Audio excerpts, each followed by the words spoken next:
My name is Ed Wise, and we are in the TV studio here at Loyola University, where I am an adjunct professor of music, teaching string bass, jazz string bass, and jazz combo. I went to North Texas State University for my bachelor in music degree, and then I went to the University of North Texas, which is the same school, for my master's degree.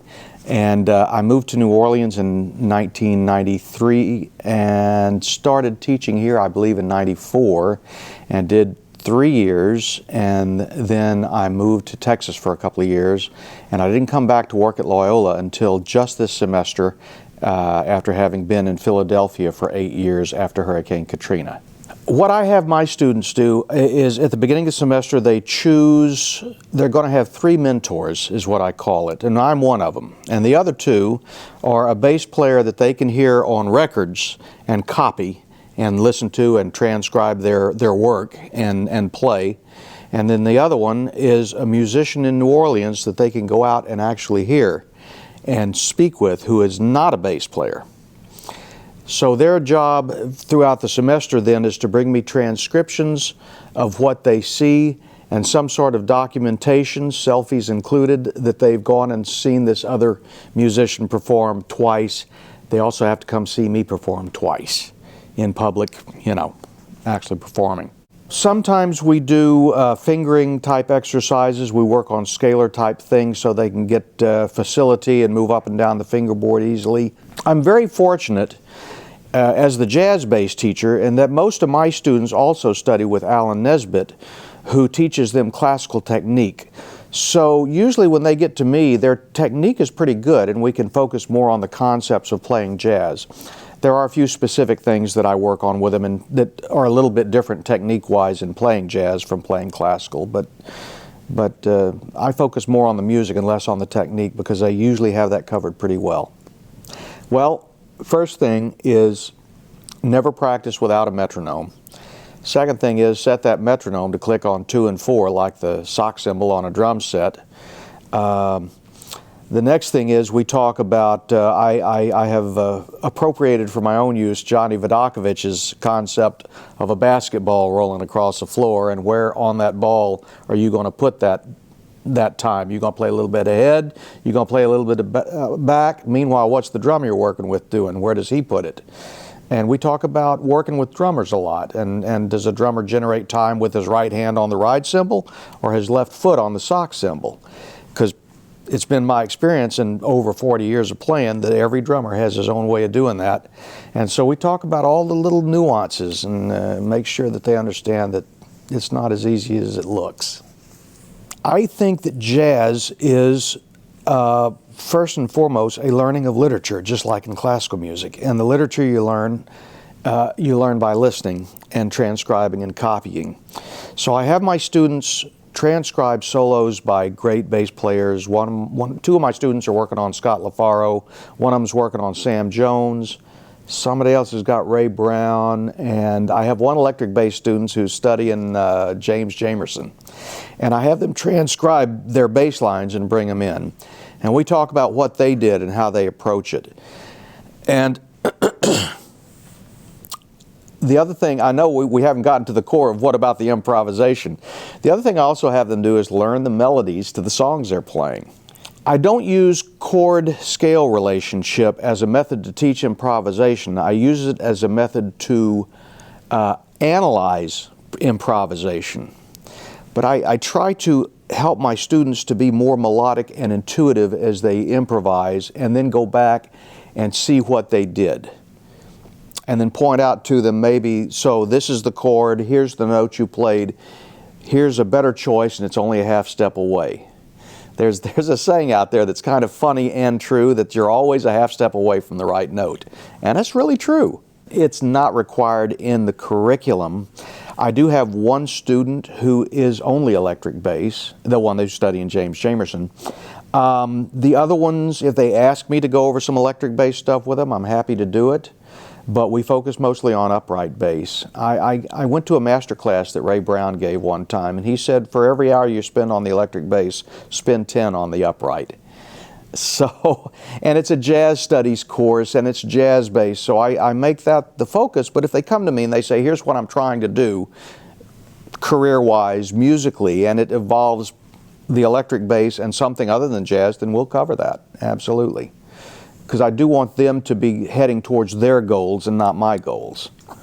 What do I do to earn a living? Well, mainly I play the bass, but I've made a good amount of money over the years arranging for different size ensembles, always jazz, and teaching, of course, over the years. I've taught. I've always desired and achieved the ability to be a player who teaches rather than a teacher who plays on the side. This teaching I consider my side work, but I ain't getting any younger, and the more I teach and the less I play, I think that'll be a shift probably in the next few years.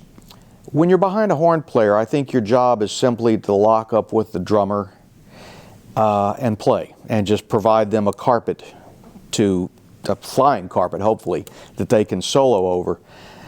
With singers it's a little different, because singers, what I've noticed over the course of my career in working with just a lot of singers, is that singers tend to sing the tempo that they want the song to go, regardless of what the rhythm section is doing. And that's not pejorative, that's just the case. And so if I hear a singer running out of time for getting the words in, or getting to the end of the phrase before the band, then I know we're either going too fast or too slow. And so I try to, the best compliment that was given me as a bass player by a singer one time was this guy in Dallas, Tony, I can't remember his last name, it doesn't matter. But he said, man, I really like when you're playing bass and I'm singing, because I feel like you breathe with me. And I sing myself. That's one thing I didn't mention before. Is, yeah, I do sing, but I don't make a career out of it. It's, if someone asks me to sing, I'll sing. But I do understand about singing. So that makes me a good backup bass player for a singer. But it is different, because you're thinking about, a singer is delivering a set of lyrics with a message behind the lyrics, and trying to, by delivering that song, create in the audience the feeling of that song that the composer probably intended. So if the singer is singing a gentle ballad, you don't want to be slamming in quarter notes behind her. You want to be doing something a little more subtle, I think is what I'm trying to say. I'll tell you a story to answer that question. A friend of mine who is a bass player got a chance to have a lesson with the great bass player Milt Hinton, who played with Cab Calloway and everybody else in the course of his 90 years of life.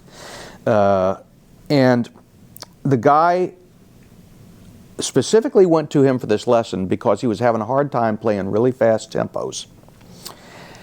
And because you know, boom, boom, boom, boom, your arm gets tired and locks up and everything else. And boy, I learned a lot from this very brief discussion with this friend of mine. I said, so how did that go? He says, well, Milt said, play some time at a very fast tempo, play some blues. And he kicked off a tempo. It was really fast. And my friend said, I played it, my arm got tired, and that was it. And he said, Milt Hinton's first comment to me was, well, you need to slow your breathing down. And so when you're playing bass, it's really important, especially at fast tempos, but at any tempo, for every other part of your body besides your arms, your shoulders, your hands, and even then they should be relaxed, but the rest of your body really ought to be relaxed, and your breathing ought to be slow, like you're meditating. And to fill your body with oxygen to give that arm the strength it needs to go on and not lock up. So that was my takeaway from that. That's why it's important for bass players to breathe. Also, if you're playing a solo or even a walking line, sometimes it's helpful to sing along with what you're playing, and then as you breathe, you create phrases, just because that's the way that works. Sometimes the best practice is not to practice. You can injure yourself by practicing too much. You absolutely can. You got to have balance. Practicing is much more than just playing the instrument. It's the transcribing, the listening, the copying other players, the thinking about what's happening. So you can do a lot to practice. You can practice in your brain when you don't have an instrument in your hands. There's a lot of ways to kind of inundate yourself with music. That is practice. And so The actual physical practice, if something starts to hurt, you should probably stop and maybe even get some of those nice gel packs down at Walgreens that freeze and put some ice on those areas that are hurting and not play again maybe for a couple of hours. I suppose on the bass, my first hero, we'll just do it chronologically, my first hero was Percy Heath, because the Modern Jazz Quartet, you know, when I was 15 years old, I had the copy of Woodstock, and I had as many Beatles albums as I could have, and I had all these great rock and roll albums, and I was listening to radio, flipping around the dial, thinking, you know, there's something else in music that I'm not hearing. I had collected LPs of all all 9 Beethoven symphonies and other classical music, and it was like, well, there's something else out there, and I'm not hearing it yet. I don't know why. As a kid, you intuitively know this, but I knew I was into music. And then one day, I saw the Modern Jazz Quartet on what we now call PBS, which then was called just the educational channel that everybody flipped past to get to the 3 networks. I saw the Modern Jazz Quartet, and I was electrified. It was a light bulb moment at the age of 15. I said, that's it. That's what I want to do. That's what I want to hear. And Percy Heath was the bass player for that band. And Percy Heath's walking lines are the quintessence of logic and function.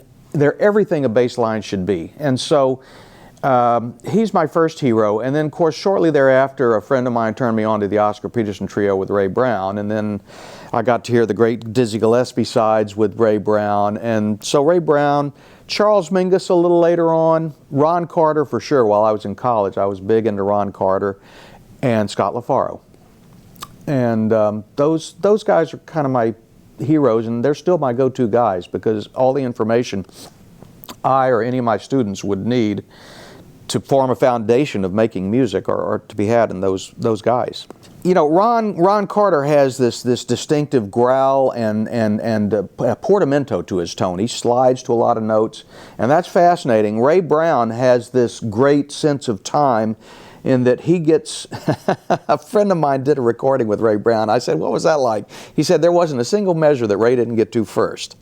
Ray was a propulsive bass player, and he could absolutely lead the band from the bass. Possibly even Oscar Peterson. I'm not sure about that. That was sure a good collaboration, and their time was flawless. But Percy Heath had a way of locking things down and saying, here's where it all is, and the rest of the quartet could always hang their hat on that kind of time playing. It's that kind of right in the middle of the beat thing that really distinguishes it. Plus the choice of notes is just so excellent, just so perfect. You know, never a wrong note, never a note out of place. You know, not a great soloist, you know, but for walking lines, he's a great bass player to introduce a young bass player who's never played a lot of jazz to walking lines and say, this is the guy that you can learn from. You know, you have to have great technique to play anything on the string bass, classical, jazz, or anything else, because it has to be in tune, because there are no frets. So you have to have a classical foundation of technique, either the Simandl technique or the Francois Rabat technique or the French technique. I'm a Simandl guy. If I see my students, they're usually Simandl. That's basically the standard. It has to do with hand position and the spacing and getting those notes in tune, getting the shift in tune, because all bass players, from the youngest of my students to the oldest guy out there who's still out there doing it, we all fight the same battle: intonation, playing in tune. And there's not one of them, not even the very best out there, not even John Patitucci, gets 100% of their notes in tune, because it's just not humanly possible. So classical technique is everything when it comes to playing the instrument in tune, in my opinion. The music is in the service of making the world a better place to live, enriching the soul, making people happy.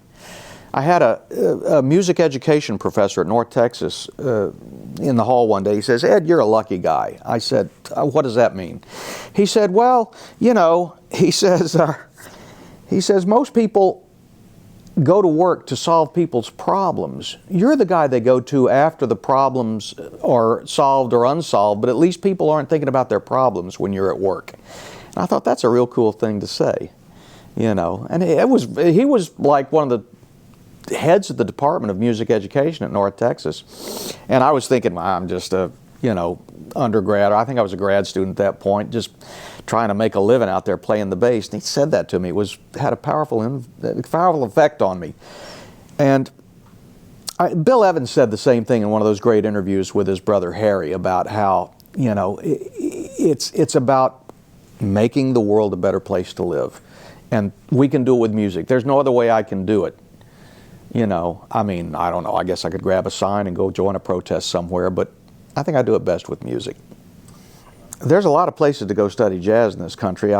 Gordon Towell just came here from Moorhead, Kentucky, but what you have is a city surrounding the university where jazz is everywhere. And that's how I can do my mentor program, by having them pick a guy right here in this city to go check out. There are great musicians here in the city. Because of that, Loyola can hire some of those musicians and have people like Wayne Morrow on drums and, goodness, Ray Moore. I'm speaking of adjuncts now, not to mention Gordon himself and Tony DeGrati and the full-time guys. There's not a weak spot on the faculty here. If there is, you're talking to them right now. I feel honored to be in the presence of these guys because they're just all such great musicians. And that's it. And the other thing is, of course, the adjuncts that teach here are all out being busy full-time musicians. And so they bring that into the academic environment and kind of mix it all up to make a good, balanced kind of academia plus real-world approach. Not even Denton, Texas, with North Texas State can offer the city of New Orleans, Sorry, guys, if anyone from NTSU or UNT, whatever you want to call it these days, hears that. I'm almost 60, I can say that at this point. It comes to a question of, Mr. Riley, your son, if he's happy in his life's work, he will feel wealthy. And he will be wealthy because he feels wealthy. And it won't have anything to do with his checking account, because that's the way I feel. I feel wealthy. I have 4 daughters, I have 5 grandchildren. They all love me, I love them. I do something I love. I'm doing with my time what I want to do. That's what rich people do.